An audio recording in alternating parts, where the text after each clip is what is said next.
Last week we covered the wildfires in Hawaii, specifically in Maui, and it has been an incredible humanitarian toll, but then also an incredible humanitarian effort to help the people of Maui, to send anything from donations to goods that are needed, and I encourage everyone to definitely continue to do that. But so far, there have been 96 confirmed deaths from that fire.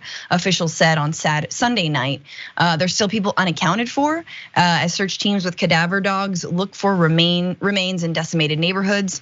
The revised number of fatalities put the fire, which devastated the town of Lahaina, as the deadliest wildfire in modern US history, surpassing the 2018 Camp Fire in California that killed 85. And sadly, this is not going to be the deadliest wildfire, I think, of our lifetimes. As extreme drought continues and climate chaos continues, this will only continue. But having hit such a historic town like Lahaina and and impacting so many people disproportionately, I think, indigenous native Hawaiians, this is quite momentous and historic. So how did it happen? I think is still up for discussion in terms of how this fire wasn't put out immediately, how it wasn't under control immediately. From the New York Times, one firefighter actually described how his truck tapped into a hydrant in Lahaina to try to contain a blaze that had taken root in a cluster of homes,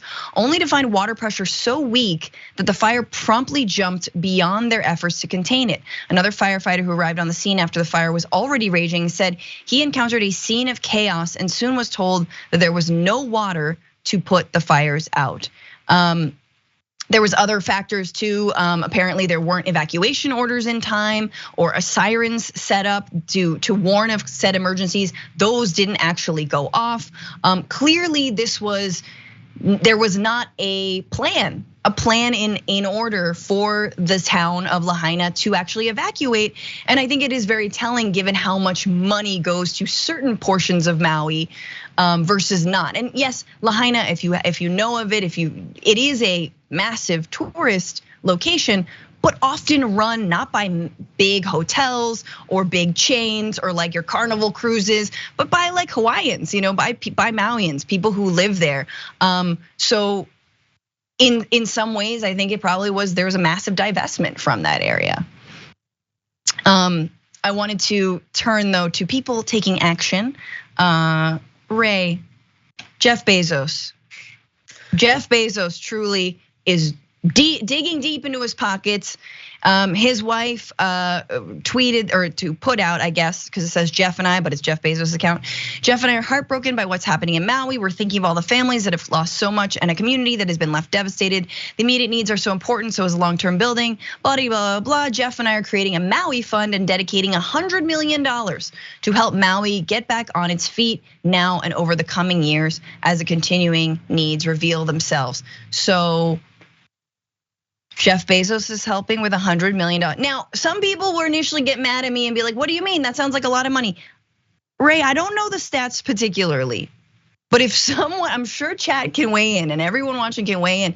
I'm pretty sure $100,000 is an afternoon for Jeff Bezos and the Amazon corporation.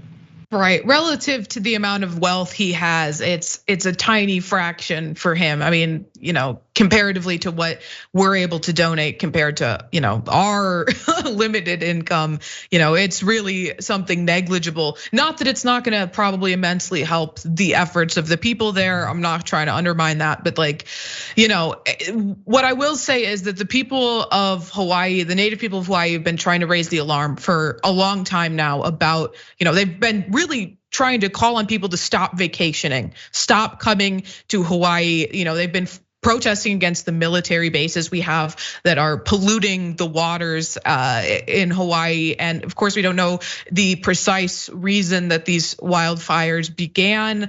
But of course, the native people have been calling attention to man-made climate change, the pollution of their natural environment. And one thing that we saw was that the tourists in the area were prioritized in evacuation over the indigenous Hawaiians.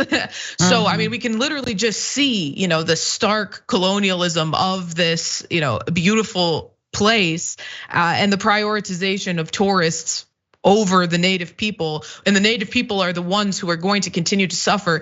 They're the ones who lost their homes. They're the ones who've lost their entire livelihoods. And the New York Times instead decided to cover a woman looking through the rubble to find her Rolex watch, as opposed to, the people who died and the people searching for their potentially deceased family members. I mean, if that's not an example of like framing of this in terms more favorable to American colonialism, I don't know what is. For more political news breakdowns, interviews, stories of activism, and me trying my hardest to care about the occasional big celebrity news story, subscribe to our YouTube channel at youtube.com/thedamagereport. And you can ring the bell wherever it is so you don't miss anything.